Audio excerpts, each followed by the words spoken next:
Thank you very much for joining in. Good day to all of you. I think two of the MISA markets are facing a lot of political heat up these days. So Sri Lanka, a lot of unrest there. So I wish all the candidates, all the participants from Sri Lanka to stay safe. Similarly, in Pakistan, political discourse, political discussions on the on the boil. So I hope a very amicable way forward. Let's hope everything goes back to normal. So and to all the Bangladesh participants as well. Hope you are watching the situation carefully in two very important markets around you. So thank you very much. Back to taxation, and I think after a lot of deliberations, discussions, sessions, assignments, I think today we are going to conclude our session on tax in Pakistan with a very important subject, which is tax planning. So I think this topic, and needless to say, is for any tax professional, it's a very important subject, and I think this session will be very useful for all those who are going to attend it today. So without any further ado, if I may hand over to Mr. Muhammad Awais, who's going to lead us for this last session as well. And thank you, Awais Saab, for your unshaken support to all our participants through this session. Thank you very much for that. So over to you.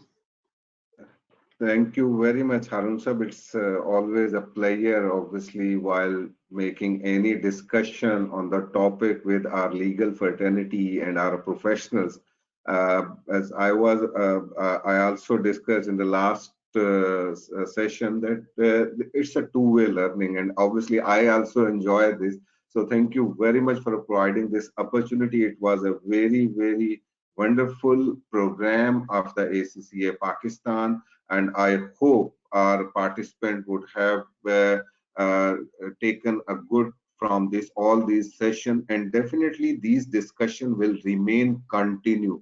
Though on the session side, this is the last session of this program, but obviously this is an opening for the next session, because in the legal side, discussion never ends. It will remain continue, whatever the best planning we can do, whatever the learning we have achieved. But the day when we think that it's the last session, maybe it will be the last session of our profession then at that time. So inshallah, we will remain continue, and whatever the support from our side would be, surely we will be pleased to provide the same. But not only on the side that we are presenting this thing, rather we, as a participant or as a learning process of this, your contribution, we will always be looking forward towards you. As you mentioned rightly, that in the Pakistan currently, from the yesterday, the situation is becoming very, I can say, hostile, that every moment everyone has to be watching on the TV and disrupting from shifting from TV towards the tax screen. It's again our professionalism and dedication towards the profession which is pulling us towards this thing. So now we'll be moving towards the today's session, that is the tax planning, and as Harun Sahib has already mentioned, that this is the one of the most important side, and I can say that this cannot be even discussed in one session, or it cannot be completed in one session. Yes, there are certain areas wherein we will be having an initial discussion, discussing certain points, what are the areas of planning side which are available under the Pakistani tax law, which can be utilized. So certain areas definitely we will be discussing in today's presentation. Surely we will start from an overview of the tax planning, what is the tax planning, how it can be helpful, what are the types of the planning, and then focusing towards some of the areas towards the, I can say, the international taxation, or particularly the treaty shopping. Sometimes it is called abuse of the treaty, or are that aspects we will discuss, that how, what are those aspects which are related to the tax planning in respect of the double taxation agreements. And similarly, for transfer pricing is a very important topic nowadays. And transfer pricing can be used by some of the entities as a tax planning tool. So we will correlate that how the tax planning and role of the transfer pricing is categorized therein. Similarly, in Pakistan law, there is also a concept of the thin capitalization. We will discuss that. And then the other purposive tax planning options which are available under the Pakistani law, and similarly permissive tax planning options which are available in law. So these are the main areas which we will be discussing in today's presentation.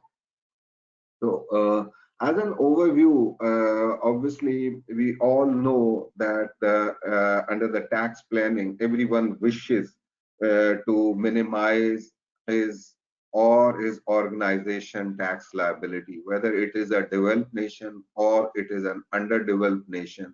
Everyone wishes to reduce his tax bill. And in that situation, obviously, the best planning or the things can be made while remaining within the law, following all the provisions of the law.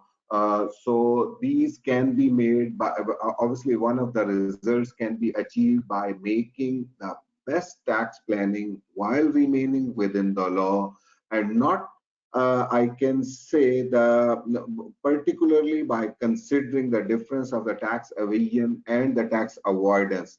So when we go into the planning side, surely it refers to the particularly the tax optimal structures which can be utilized by any person to minimize the tax cost. And similarly, what the other tax efficient mechanism or provisions are available under the law which can be utilized to reduce the tax cost. The overall objective, as I discussed, the one of the primary and the main focused area is to minimize the tax liability. And definitely, we being a professional are mindful that we don't have to make any such planning which is the anti-law.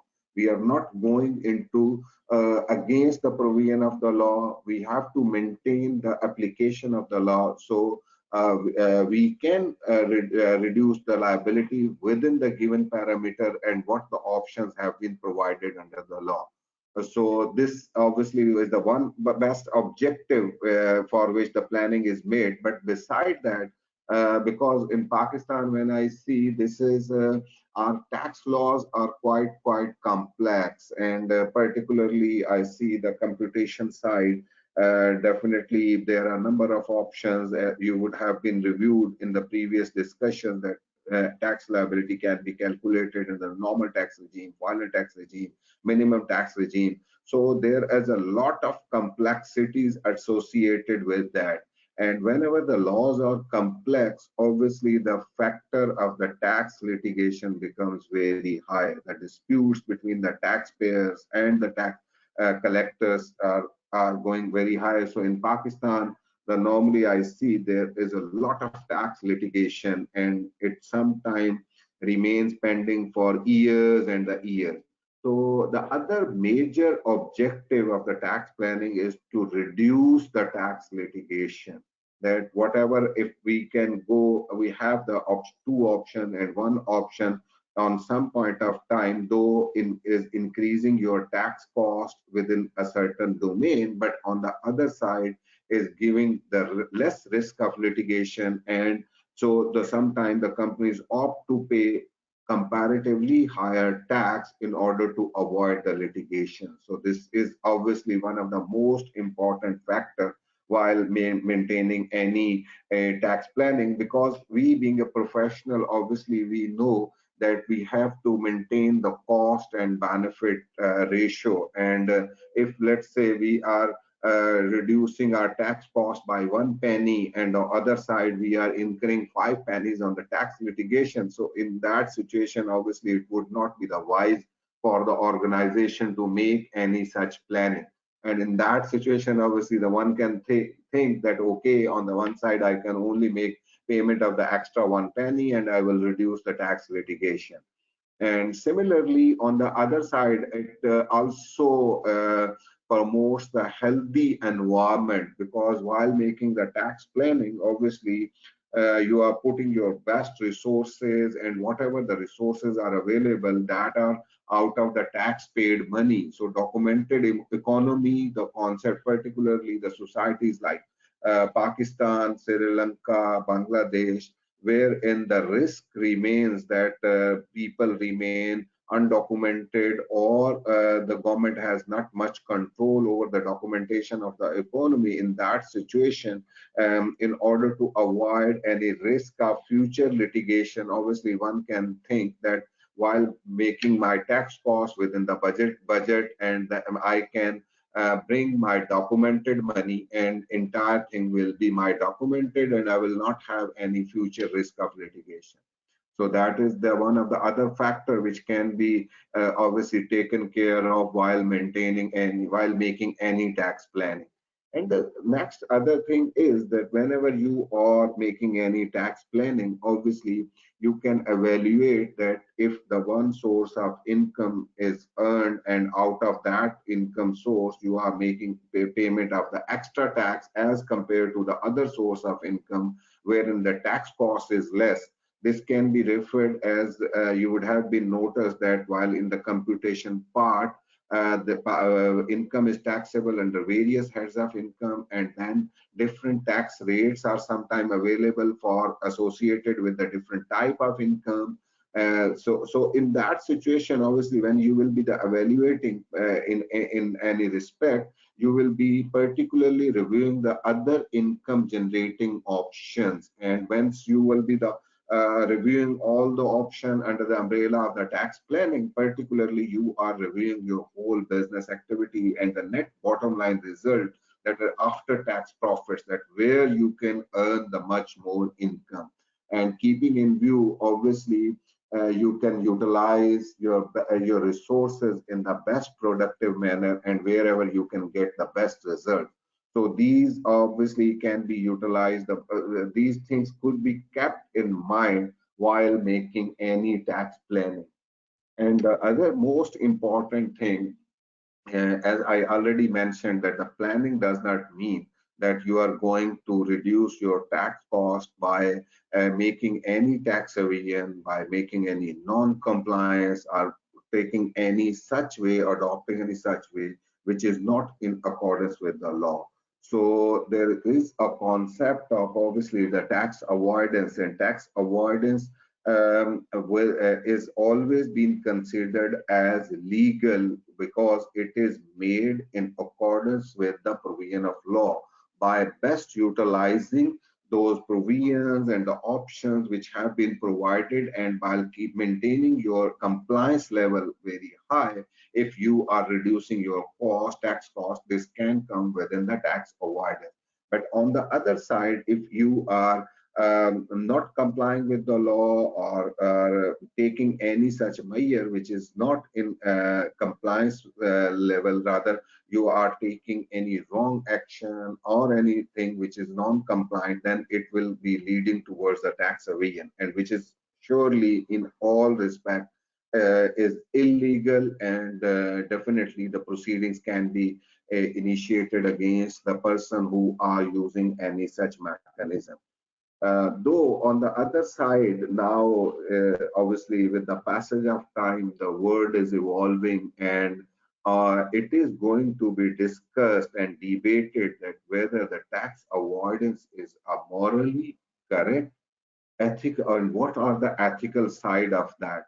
But still the overall the conclusion which comes on the number of the debates and things, that if the options have been provided under the law and the people are using the best options as provided under the law in order to reduce the tax cost, it may not be considered as immoral because the state is also providing such options to promote the business size, promote the business segment, or focusing on any aspect. If we are adopting any such measures, then obviously it is equally good as legal and all as well as on the moral side. But if there are some option which has been prescribed only for particular circumstances and people are just misusing those options and while remaining within the law but not fulfilling the sanctity of those provisions, and then by using any such option, whether the person or remaining morally good or not, it is definitely a debatable topic. But being a professional, our focus should be, yes, we are here to obviously to utilize the business resources in an optimal manner from where the business can earn much more money.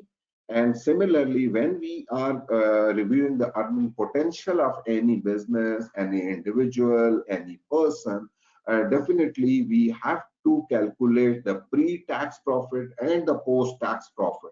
And whatever the best would be, that will be the post-tax profit. Yes, if on the both side, if earnings are made in such manner that you are contributing more on the taxes and also you are earning more, definitely that will be the win-win situation, that on the one side you are fulfilling the national responsibility and contributing into the national kitty on much more amount, and also the business is earning the more profits there. So that can be the best. But definitely being a professional, you have to keep the balance in each and every aspect.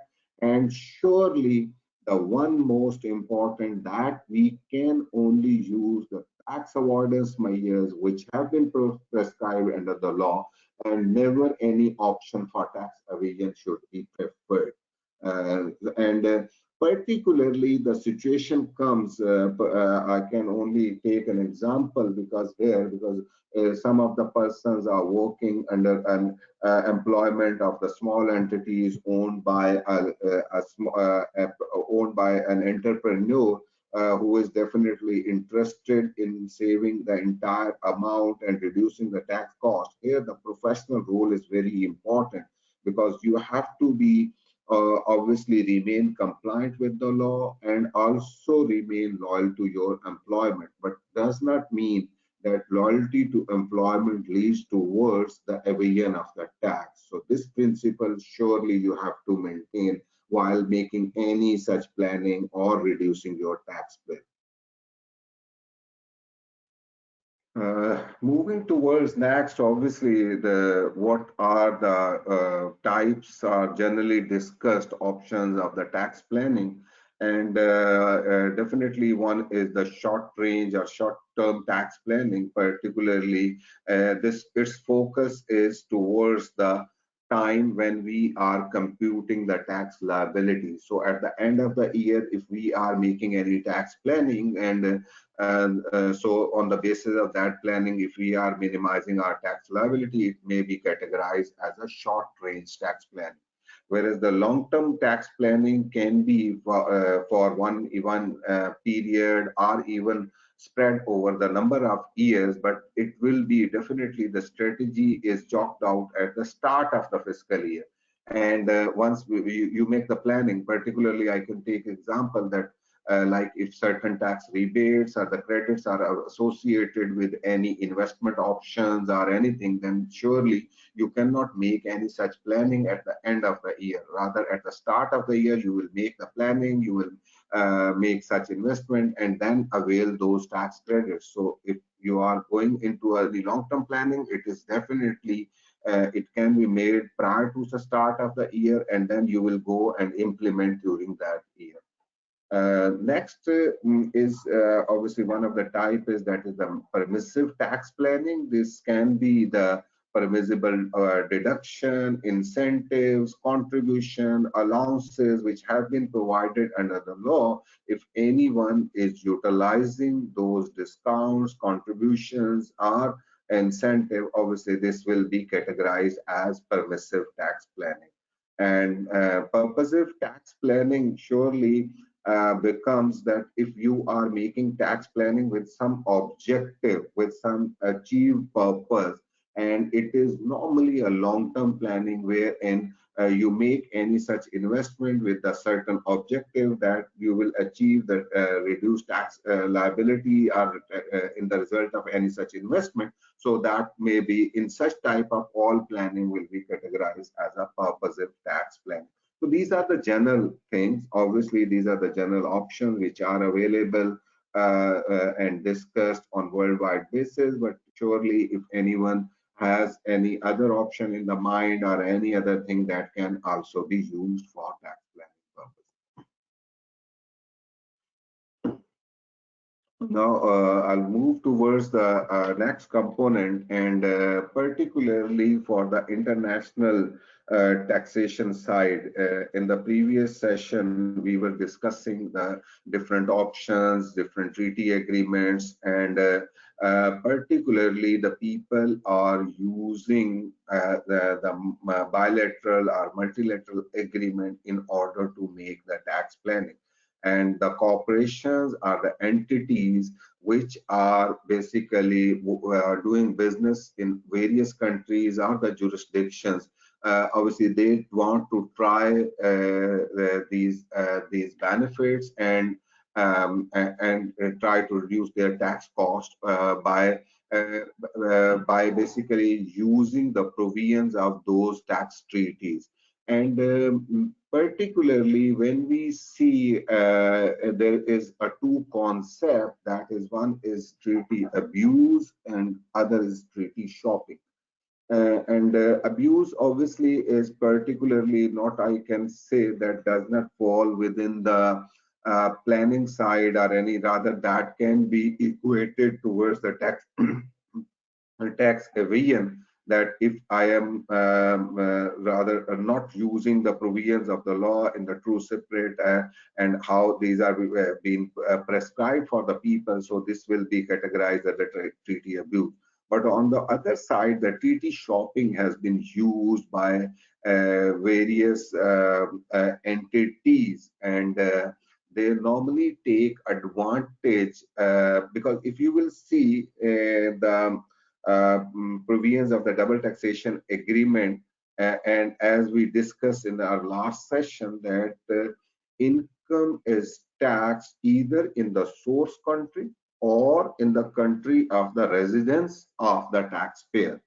So now, obviously, the source country is taxing the income, and on the other side, if I am taking advantage that on the basis of my residential status, I want to get advantage of any other territory. So in corporate world, it can be obviously easily established that if a parent co or any intermediary entity is established in any tax haven or non-tax jurisdiction, obviously then you can take advantage that in the country of residence of that entity, if income is taxable under the treaty and that country does not tax any such income, in that situation the company can take advantage and that income cannot be taxed in any of the jurisdiction, neither in the country of the source, because the treaty provides the right of taxation only in the country of residence. And when that income moves towards the country of residence, obviously in that country, if there is no application of the similar income tax or there is a reduced rate of taxation, then in that situation, obviously, the right to tax is shifted towards the that. But here the concept, obviously, there could be these facilities could be of two types. One, if the person is a genuinely resident of that country and taking advantage of that concession or the exemption, obviously it is legally, morally, ethically, on all respect, it is valid and that person is utilizing that. But on the other side, if the person is actually not resident of that and just shifting into that or creating a residential status into that country, this concept will be called as a treaty shopping. Like I can say, I can take an example that if, let's say, US company has any subsidiary in the UAE, and then UAE company establish a subsidiary here in Pakistan. So any capital gain created by on sale of the shares of the Pakistani company is taxable. But under the double taxation agreement, certain exemptions are provided, like Pakistan UAE tax treaty provide that if any such gain has been earned by a resident of the UAE from disposal of the shares of a Pakistani company, it will not be taxed in Pakistan, and it will be taxed in the country of the residence of that. But in the UAE, prior to that, they have recently introduced some income tax provision, but priorly there were no income tax provision. So practically in that situation, that income will not be taxed in the UAE because of non-application of provisions of the income tax in UAE. So actual residence in our example was, although the US company was, but they created a UAE subsidiary, and UAE subsidiary invested in Pakistan and in future earned the capital gain, and just to avail the benefit of that exemption under the Pakistan and the UAE tax treaty. So this concept will be leading towards the treaty shopping. So now we can say that the US company has made a treaty shopping by establishing an intermediary entity in the UAE in order to avail the residency benefit.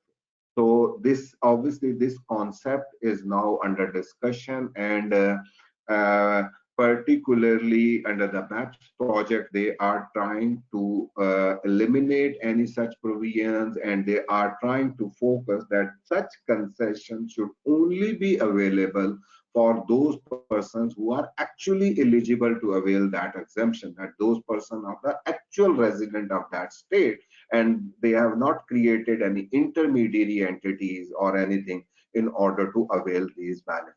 So as we discussed, the treaty shopping obviously is made in order to particularly reduce the tax cost, but and by establishing a residential status into such jurisdiction where the persons have no actual residency.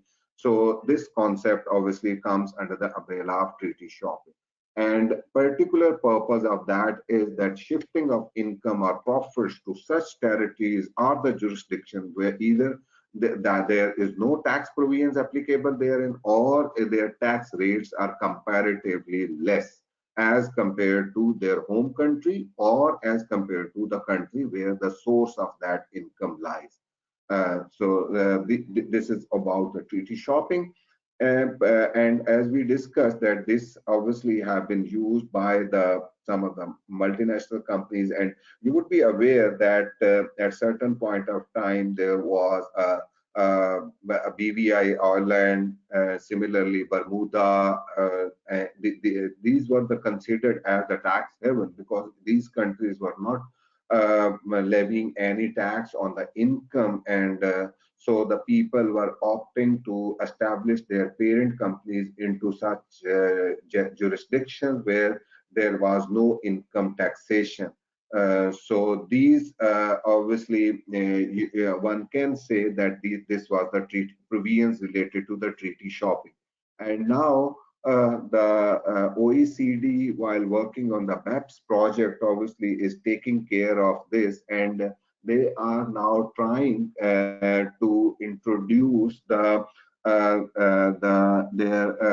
preamble clauses of each and every treaty they want to, that because the objective of the double taxation agreement is always to eliminate the double taxation with respect to any income earned or discussed under these agreements. Yes, that purpose while remain intact, but definitely they are stating now is that this purpose will be achieved without creating or providing opportunities for non-taxation or reduced taxation through any avoidance measures. So this is the main theme of that one of the Article 6 of the BAC project, that this preamble clauses after every treaty should be amended, and that should be restricted, that these benefits will only be remain available or applicable for the real persons who want to avail those benefits.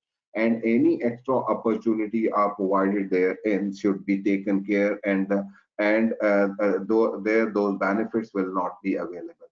So for this purpose, obviously at this moment, they have signed a multilateral convention, and basically this was initiated in signed in November 2016, and approximately around 100 countries have signed that agreement, and they have started that they will be now becoming part of this MLI arrangement. This is a multilateral arrangement which has been signed by various organizations, various countries, and now they are basically through this convention, they are restricting the treaty provision in certain manners, that there could not be any abuse of the treaty, or the person should not be making any treaty shopping on that account, and only the exemption would be restricted. So as we discussed in our previous session, that whenever we are now forming any opinion in respect of any double taxation agreement,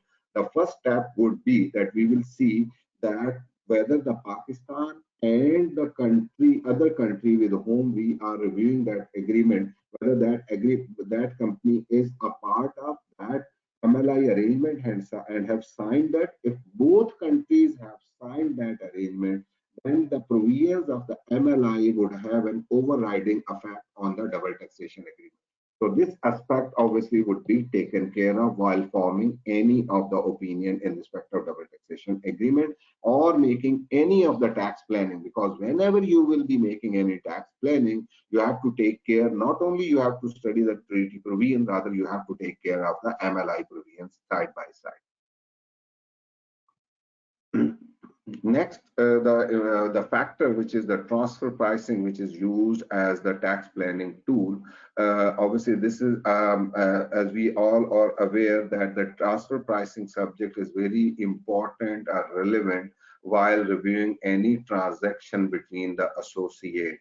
Because whenever any transaction is made between the association, whether it is for supply of goods or rendering of services, it is required under the laws of the each country that the transaction value should be recorded at an arm's length basis, or it should be at the fair market value.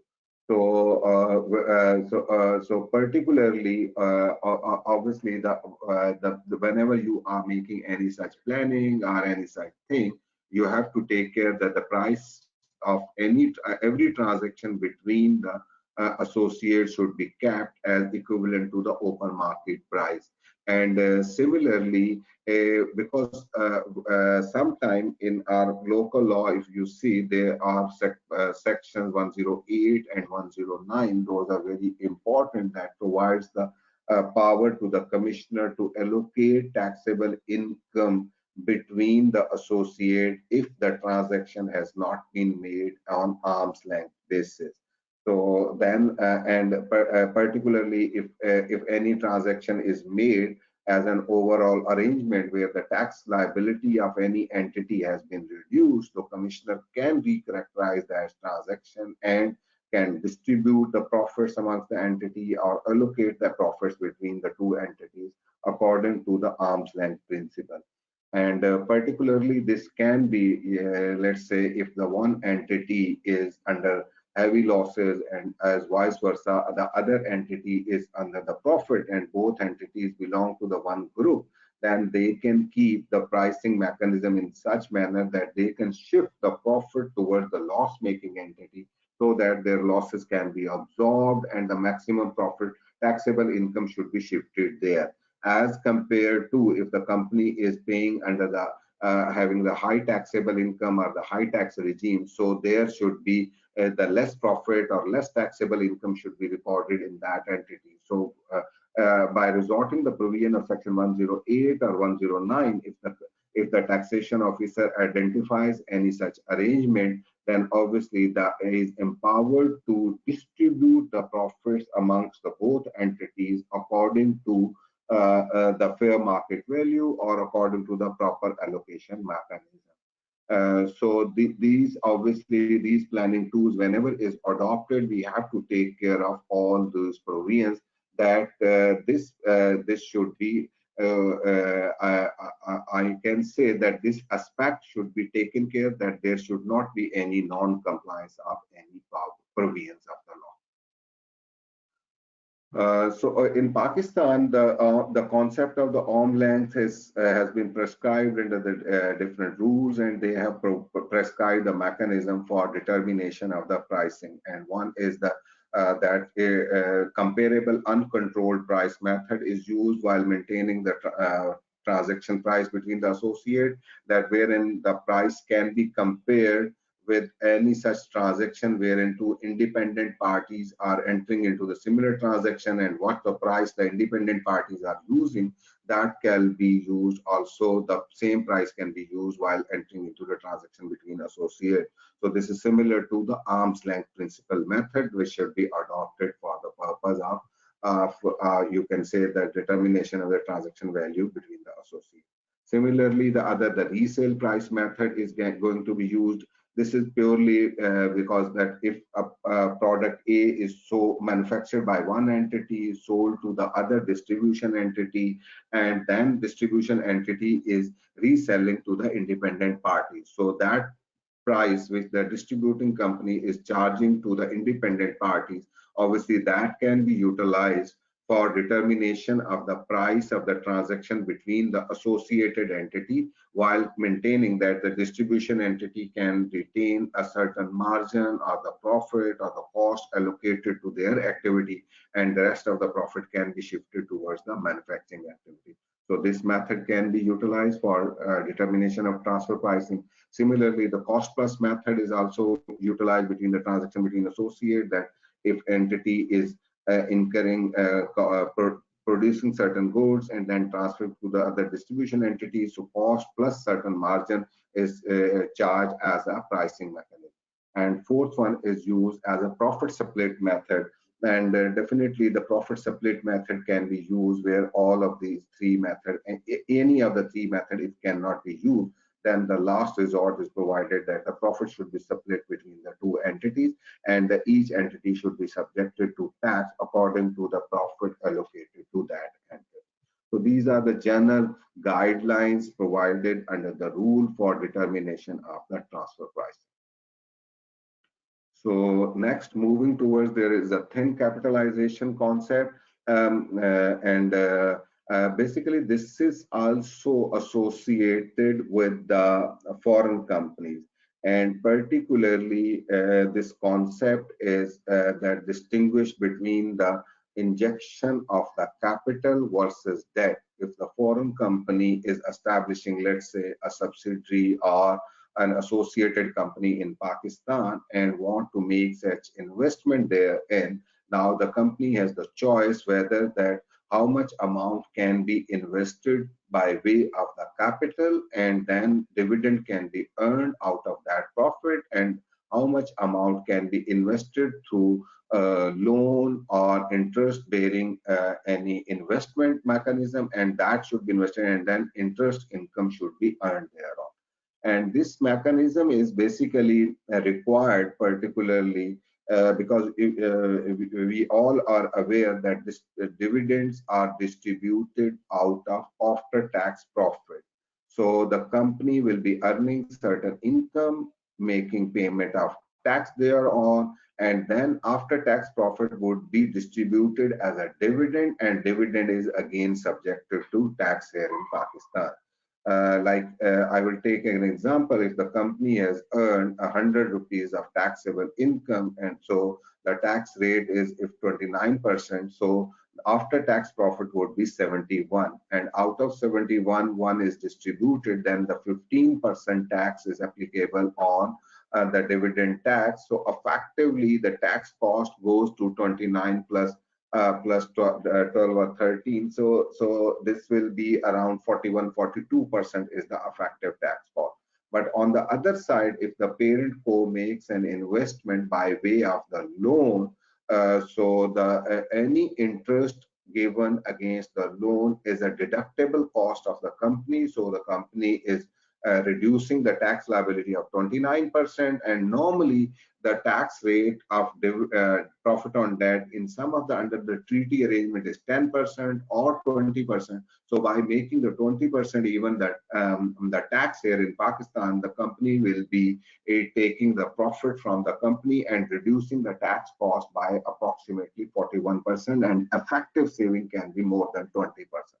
So because this is a channel which is going to be utilized, so the similarly the provisions has been introduced in the law in order to providing a certain capping therein. So the law has provided that how much amount should be invested by way of the loan and how much can be invested through the equity. These provisions obviously have been prescribed under Section 106 and 106A. These are two sections which are relevant for these purposes. And Section 106 prescribed that if the debt to equity ratio is more than 3 to 1, so any cost of debt or interest would not be allowed as an admissible deduction in excess of the ratio of 3 to 1, meaning thereby that the company is permitted that if 100 equity is invested in a company, so up to 300 debt can be invested therein, and any interest related to that 300, if it is on the arm's length, not in excess of that, and subject to obviously the other regulatory framework, then interest cost related to 300 would be admissible. However, if the debt is 400 as compared to equity of the 100, then any interest cost related to incremental 100, that is more than 3 times of that, that will not be allowed as an admissible deduction while computing the taxable income of the borrower Pakistani company. So this is the one cap which has been provided, obviously with the certain exception that this will not apply to financial institution because some of the time they have to borrow a lot of funds for meeting their requirements. Similarly, banking company or the foreign branches of the foreign banking company. So these are the exceptions area. But other than that, if any entity has a debt to equity ratio of more than 3 to 1, so incremental interest would not be allowed as an admissible deduction. And in that situation, obviously, the and this provisions is obviously applicable for foreign companies. And the concept is that because in Pakistani company, if the interest income is earned by one entity to another, it is going to be taxed at a full rate of 20, normal corporate rate, and there is no benefit of reduced rate of taxation. So there will be no advantage if the one company is incurring interest cost and another is incurring interest income. So both are going to be taxed in the same rate. So this provision has no applicability on the local companies, and this is only applicable in respect of the foreign companies where the debt income is going to be taxed at a lower rate. You know. And also, obviously, the company would not be making payment of any dividend tax in respect of any such debt cost. So effective tax rate is comparatively less in case of the foreign company. So, and the foreign company would be that whose 50% or more of the underlying ownership is held by a foreign company. So this is all about the section 106, which provides the restriction. Beside that, the other provision of 106A was introduced few years ago, and therein particularly the capping has been restricted that the total debt cost should not be total allowable debt cost should not be the more than the 15% of taxable income before depreciation, amortization, and foreign debt. This formula has been given. You can see that this is the formula which is provided in the law in order to calculate the admissible amount of debt as an expense for the Pakistani company, and this is prescribably restricting that the total debt cost is 15 should not be more than the 15% of profit before tax depreciation, amortization, and profit on debt. So A plus B is referring the taxable income before depreciation and amortization, and the B is referring the foreign profit on debt. So this is the basically profit before depreciation, amortization, and foreign debt. And 15% of that will be admissible deduction for the year. In excess shall be here is if the person is spending any amount on interest in excess of this 15%, this will be carried forward and will be allowed in the subsequent year. But the current year expense should not be more than 15%. So now in Pakistan, there are two sections. One is section 106, which prescribe that the debt to equity ratio should be maintained at 3 to 1, and any interest cost in excess of 3 times of debt would be considered as inadmissible. This is section 106. And whereas 106A prescribes that the total admissible debt cost for the year should not be more than the 15% of taxable income before depreciation, amortization, and profit on debt. So these two should be looked into simultaneously, and whichever is lower, that will be allowed as an expense for the year. So you have to make comparison for 106 separately and 106A separately. And out of the both calculation, obviously the lower amount would be considered as an allowable deduction. So now I will go into certain options which are the purposive tax plannings in Pakistan, which options are available. And purposive means that when the entity obviously is making any structural change, going into any further investment or anything particular with the objective or with the purpose to reduce the tax cost. So that can be obviously any such restructuring would fall within the ambit of purposive tax planning. And there are three sections which are dealing with the conversion of the status of the person. Like if Section 95 allows that if person is doing business in an individual capacity and that is converted into a wholly owned subsidiary, so no gain or loss shall be taken to arise at the time of any such conversion, and because it will be considered that it is only mere a change of the legal status of the person, and the business is shifted from individual status to the corporate status. And surely the objective one of the was when such exemption was provided that corporatization, or while acknowledging that the corporate sector is the more documented one as compared to the non-corporate. So such exemption was provided that there will be no tax while making any such change of the status. Similarly, if there is an association of person or the partnership, and that is converted into a wholly owned company of those people, those partners, and while maintaining their capital ratio in the same way as were applicable in the partnership firm. So that conversion falls within the section provisions of the section 96, and this also has been capped as a tax neutral event for conversion of AOP into the company.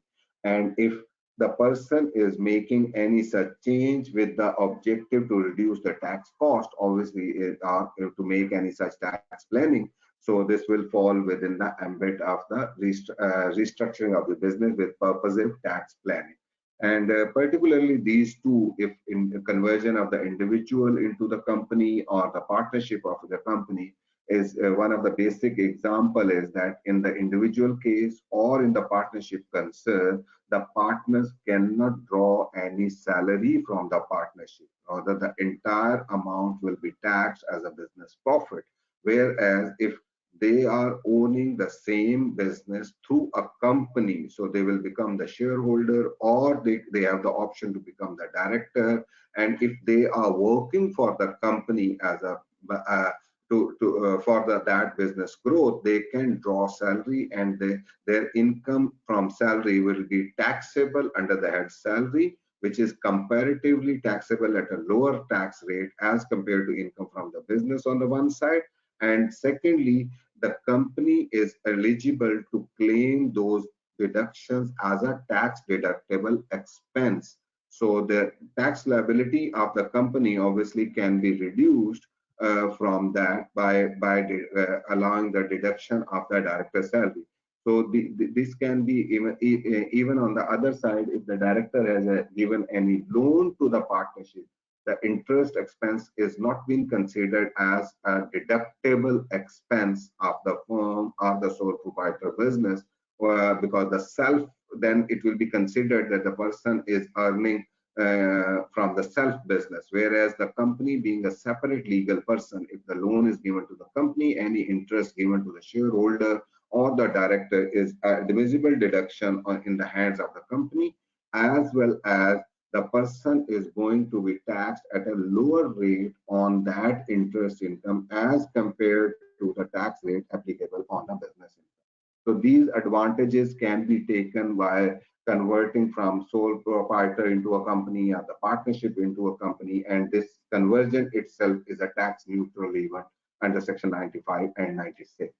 Similarly, if there is a shifting of any business or asset from one company to another company, which are wholly owned by third person or both companies, or one is the subsidiary, 100% subsidiary of the other company. So this will be called as a wholly owned group of companies.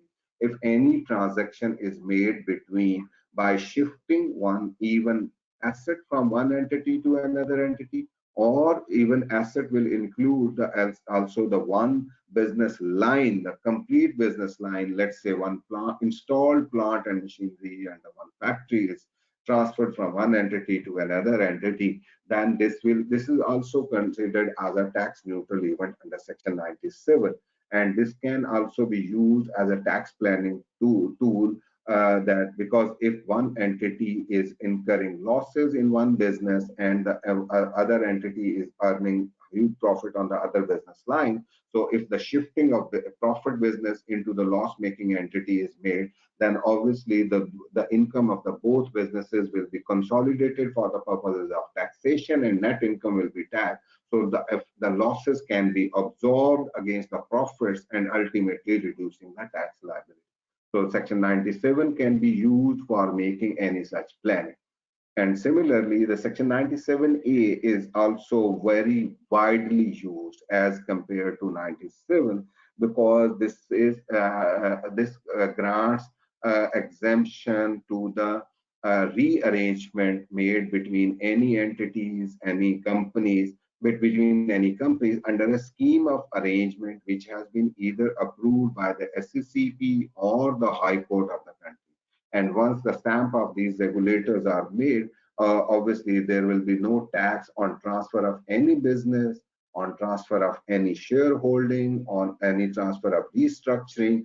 So any business can be restructured between two entities, business can be splitted into two entities, business can be merged. Currently running under the two entities can be merged and run under the one entity. Even one part of the business is picked from one entity and transferred to another entity.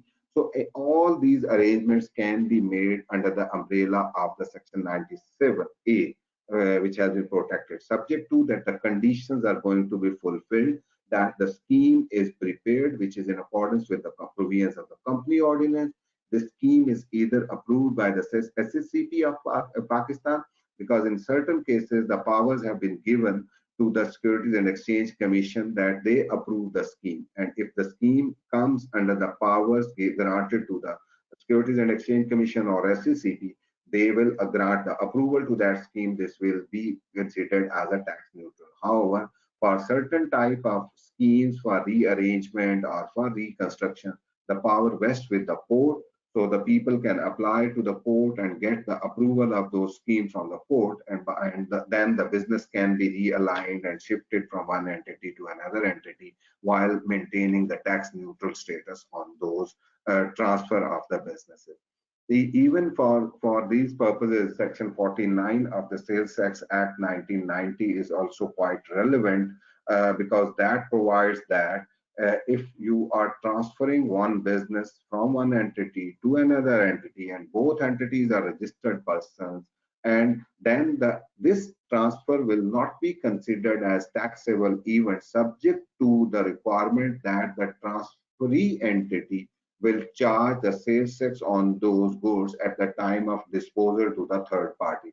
So if you are transferring business from one registered person to another registered person and transferring stock in trade, which is subject to tax under the sales tax law, but still if the transferee person makes arrangement that after transfer of the business, when these goods will be sold to the third party, the sales tax will be charged. So the original, this transfer will not be considered as a taxable in event, and sales tax will not be charged in accordance with the provision of Section 49 of the Sales Tax Act while transferring business from one registered person to another registered person. So these are the relevant, I can say, the purposive tax planning things which are available under the Pakistan tax law. And similarly, if I'll move towards the next, that is the permissive tax planning, that can be obviously under the law. There are maximum thing which has been prescribed for claiming of various deduction, exemptions, contribution, and incentive which has been provided under the law. And if any person is using any such thing, this will be falling under the permissive tax planning. And permitting the one of the mostly utilized thing is the tax depreciation, because under the law, whenever the company purchase any asset which is used for the purpose of the business or used to earn the income from that business, that person is entitled to claim the normal depreciation, and in certain circumstances the initial allowance is also eligible thereon. Normally, the rate of the initial allowance is 25%. It is applicable on the plant and machinery and certain equipment and the assets which are directly used for the purpose of the business of the entity. And so this can be used for as a tax planning tool, that if you are incurring a capital investment by expanding your business base in the plant and machinery, so you are making planning that how much the investment is made in the capital asset of the company or the plant and machinery of the company in order to avail any initial allowance and incentive to reduce the tax liabilities for the year in which the asset is used first time in the business in Pakistan.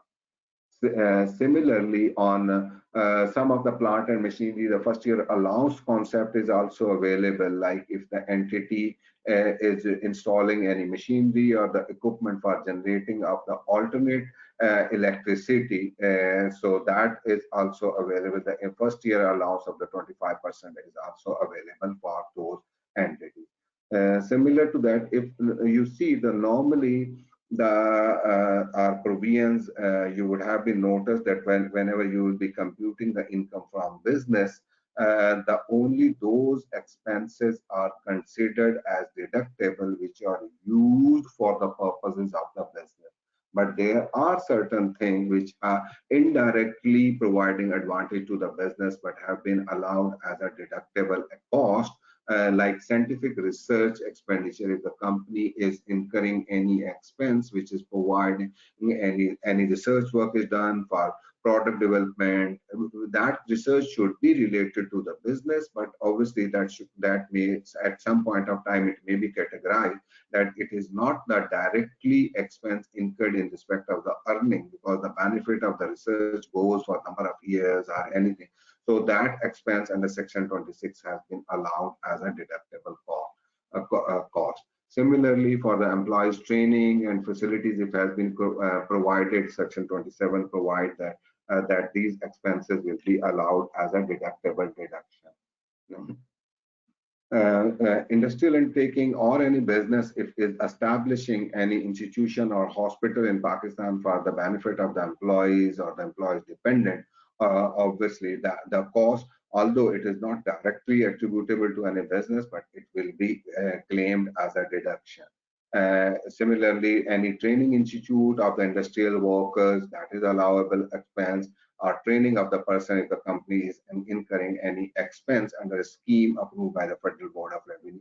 So these can be allowed as a norm, a deduction of that business. So whenever the entity will be thinking to make any such expenditure or cost, obviously you can make a tax planning that, okay, if any entity is establishing any hospital for the welfare of the worker, on the one side, it will provide the satisfaction to the employees, but on the other side, it will also provide some tax incentive to effective cost for establishing of the hospital can be some reduced by the amount of the tax benefit which the company will be availing by making any such investment.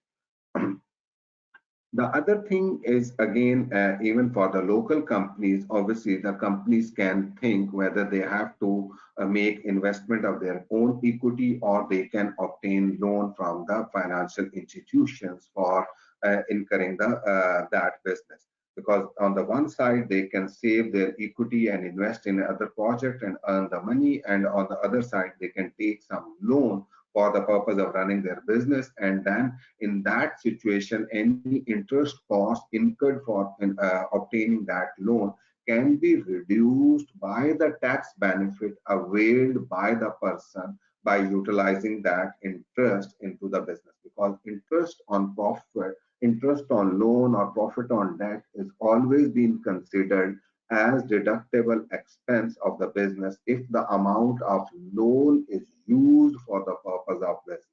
So if loan is taken and used for the purpose of business, then obviously that interest cost is deductible expense and reducing your tax liability effectively. So the people can think to invest their own equity for other activities and obtain the loan for the purpose of business and in order to reduce their tax cost. Similarly, the other important factor is the purchase of asset versus leasing of the asset. If you take, the leasing has also been used as one of the tool for reducing the tax liabilities, because in case of the leased asset, the entity is eligible to claim deduction on account of the entire lease rental paid to the financial institution. So that rental will definitely reduce your tax liability, because on the other side, if I am purchasing that asset from my own sources, I am entitled to claim the tax depreciation. So the expense of the tax depreciation is on the reducing balance method, say 10 or 15% per month of the per annum of the cost of that asset will be allowed as a deduction as a tax depreciation, as compared to the lease rental. Let's say if it is a lease of the 3 years or the 4 years, then in the 4 years period, you will be eligible to claim the entire cost of the asset and the markup even paid to the financial institution against that lease as a deductible cost. So that is one of the best permissible method to reduce the tax cost for the year. Yes, this tool has to be considered that because this is reducing for your tax cost for a shorter period, and whenever the lease will complete, obviously the asset, if it's going to be used in the future years, and if the WDV of the asset at a time was zero, then obviously you will not be eligible to claim any depreciation in the future year. Or if the purchase price is a very negligible, let's say in some of the leases is capped as 10% or 15% of the total cost, then only the depreciation will be allowed in the future years to the extent of those 10 or 15%. So this should be reviewed, that if you are taking advantage in the short-term period, then how you will be facing in the long-term period. So any option, so sometimes entities use the mix of that. Some of the assets are taken on lease, some of the assets are taken on own asset, and then the asset having a shorter life are taken on the lease so that they can be replaced, and while the replacement, the new lease will be coming for the future year, and then you will be taking advantage of that. But definitely this is one of the tool which can be used for making any comparison. Similarly, if receivables have been securitized, and in that situation, any debt cost incurred in respect of the securitization of the receivable, like discounting of the LCs, even for local receivable securitization, so anything which is paid as will be claimed as a deductible cost. For bad debts, obviously the bad debts is a deductible cost, but there are certain conditions attached there too. That the firstly that the transaction should be related to any income which has already been charged. Then the amount has been utilized for the purpose of business, and the amount has been become bad. In that situation, the recovery measures have been adopted by the company, and the company is unable to recover that amount. In that situation, that will be claimed as a deduction. Those bad debts can be claimed. Similarly, a certain transfer to the participatory reserve in accordance with the agreement with the participatory redeemable capital entered into a company or a banking company. This is also similar to the loan arrangement by borrowing between a company and that, but if it is considered as a redeemable capital and certain contribution is made thereon, so this is also allowed as a deductible cost. So these are the basic major expenses which can be claimed. Similarly, there are certain deductions admissible. That is, one is if the zakat is paid to the institutions. These are somehow zakat is related to any business. If the zakat, if the government compulsory deduction of zakat is made, or the zakat is paid to the Baitul Mal, these can be claimed as a allowable deduction, straight deduction from the taxable income. And second thing is the contribution to the worker welfare fund or worker profit participation fund. Though these are not directly claimable expenses, but these are the deductible allowances against which the company is entitled to claim allowance for any amount contributed towards the WWF or the WPPF, profit participation fund. So these are the major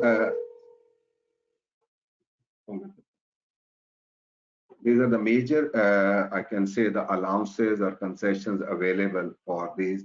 And now moving towards the next, some of the allowances are available for individual. That is the allowance for profit on debt or construction of the new house or acquisition of the house. If any person is planning to construct a new house or purchase a house, if the loan is taken against that, that can reduce the tax liability of that person up to a certain extent.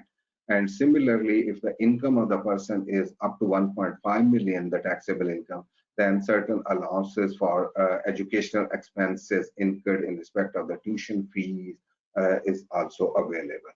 So these are the, I can say, the allowances available. Then is the tax credit. Some of the credits are also available, like if the person is making any donation to the approved institutions, and amount is paid through the cross check, then there is certain limits and the thing. So these are available for tax credits. And similarly, the investment in shares and insurances is made for the, let's say if the person is making any investment for the new issue of any company, or they're becoming the shareholder of the company in the first time, then the company is going to be listed. In that situation, the such rebates or tax credits are available. And same is the case with the health insurance. If some of the insurance premium is made under Section 62A, the person is available for the tax credit. And the recently introduced one of the tax credit, that is Section 64D, is that if the business is purchasing any machine for affixing at the point of sale and for recording their turnover, obviously the tax credit is available against that. One of the most important tax credit that is available for industrial undertaking while making any investment for purchase of plant and machinery for the purpose of extension, expansion, balancing, or modernization, that is available under Section 65B, and the companies can reduce their tax liability by making such investment in balancing, modernization, or replacement. So these are particularly the tax credits or deductions available. And the last portion, I know obviously due to the Ramzan, the people will be quite stuck and it becomes some of the time very boring that you are discussing the provisions and each and everything. But I'm now moving towards the last part. So at least be happy at this time that this is the group taxation is one of the option in the group relief, that is section 59AA and 59B. These are very, very important. Though this can be considered as purposive tax planning, but at the same time, because under the law, these permissions have been given, so this can also be considered as permissive tax planning. So basically, under Section 59AA, if the company is owning any 100% subsidiary, 100% owned group, even while maintaining their separate legal presence, they can opt to be taxed under one fiscal unit.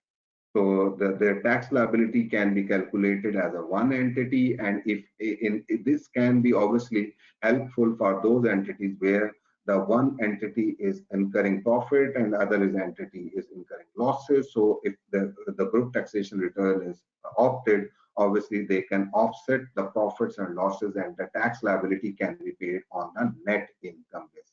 And similarly, the law has also provided that if company has opted for group taxation, the intercorporate dividend and payment of profit on that would be exempt from that.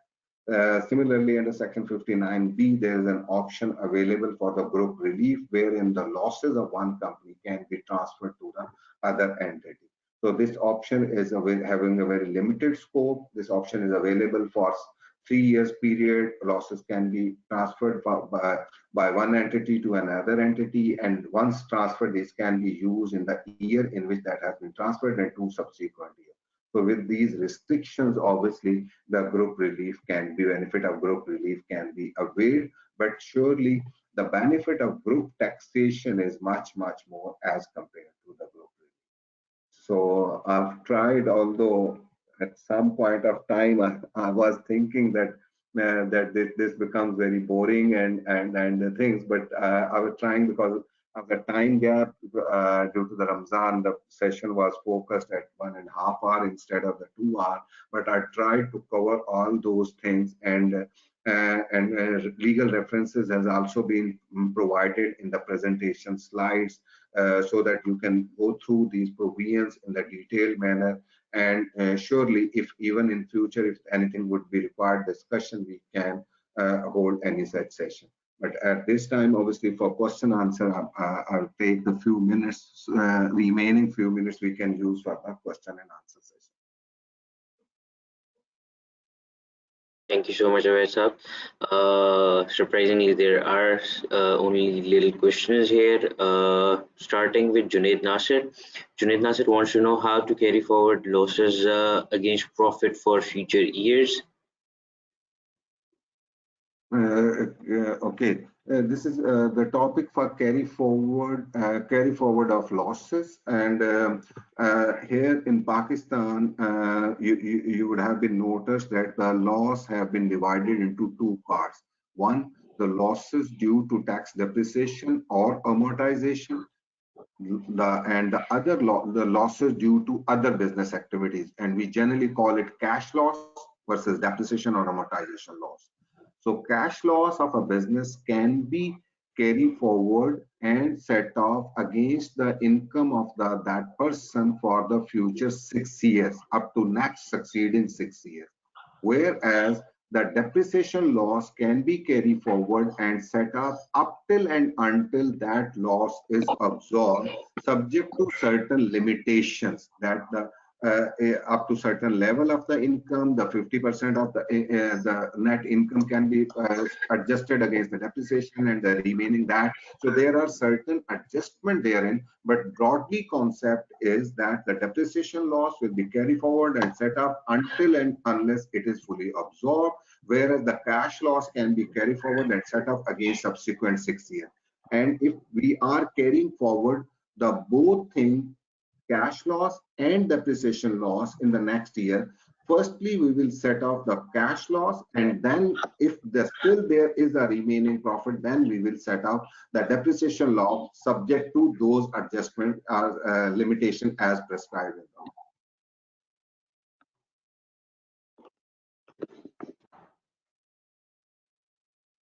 I hope it clarifies the position.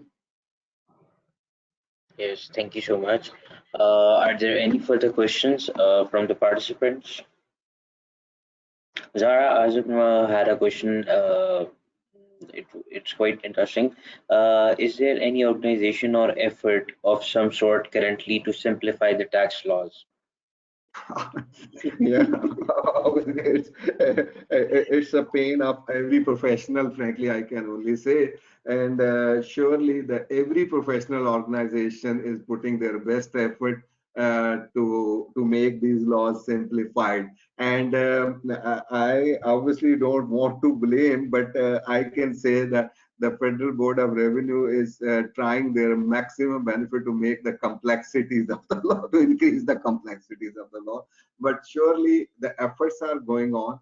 And sometime the Federal Board people of also realize that this should be simplified, and they are trying, and hope for the best. Let's see which government will continue and how they understand that these laws are how much important for collection of the taxes and running the overall economic show. So yes, I acknowledge there is a need. There is a dire need because our laws are quite complex, and there is no doubt on that. And yes, I also assure you that every professional body is trying their best to simplify, to get this law simplified.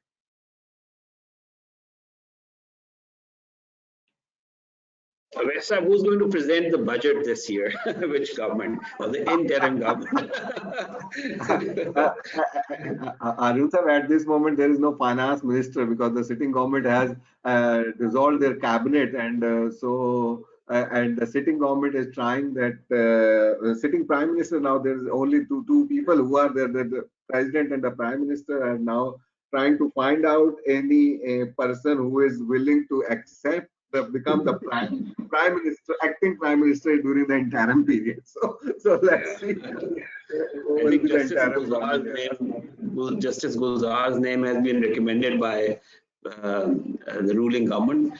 But the point is that this year's budget is going to be very difficult. I mean, considering the economic circumstances, considering elections nearing, considering what's happening in Sri Lanka, also looking at that, I think this year's budget is going to be very difficult. So not an easy task. So I think once again the responsibility falls upon all the professional bodies to come forward and present a very sort of comprehensive view of how government should take this year's budget. Yeah, I don't know there's an easy way out of this. Yeah, sure. Definitely, this will be a challenging government for whoever will be presenting the budget. It will be a big challenge for them. True. Very right. So ACCA, inshallah, is going to host a number of pre-budget sessions. We're planning all those. And I'm sure ICAP is also doing the same. So I think the more we do a holistic approach, I think the better for the country. And that's what is needed. Feroz, few more questions have come in. If you can put those up, please. Yes, Abdul Hasib wants to know tax credit investment. I think he has referred to some sort of notifications. Abdul Hasib, would you like to raise your hand so I can unmute you?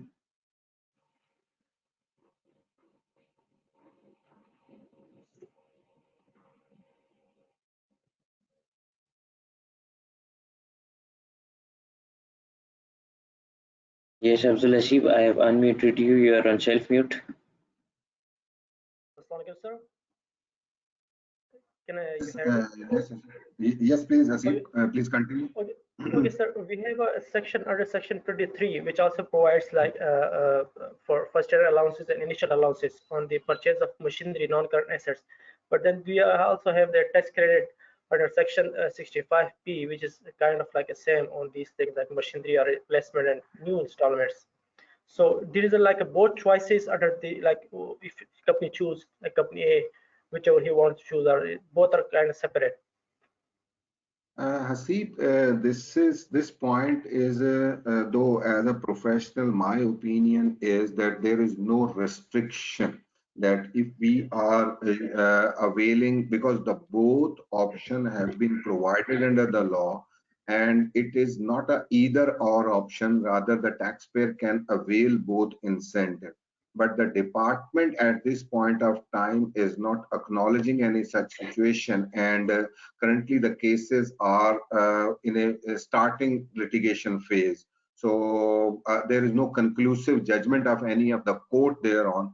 But I, being a professional, I am advising my clients to at least claim on both sides simultaneously, because the law has never been restricted that if I am claiming initial allowance, I cannot claim the tax credit under section 65B, or if I am claiming tax credit, then I'm not entitled for initial allowance. So both are independent provisions, both are available.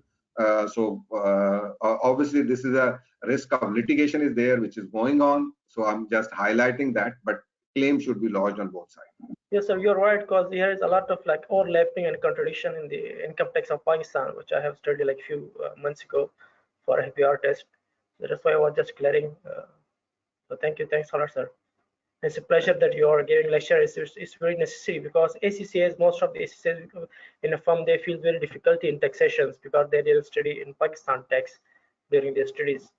So Yeah, thanks, sir. surely Thank you so much again, sir. surely you have to thank to Harun sir and the team who have Yes, organized thanks for these. thanks for also having it's very fruitful discussion and very fruitful lecture. And I would also like advise our opinion, my opinion, that the institution should also teach Pakistan variant in Pakistan in F6. In my time, there's F6 taxation, so that the students will come to the firms, so they have no knowledge about Pakistan taxation because they have to live in Pakistan, they have to deliver in Pakistan. Thank you very much for your suggestion. Thanks a lot. I think this should bring us nicely to the end of today's session.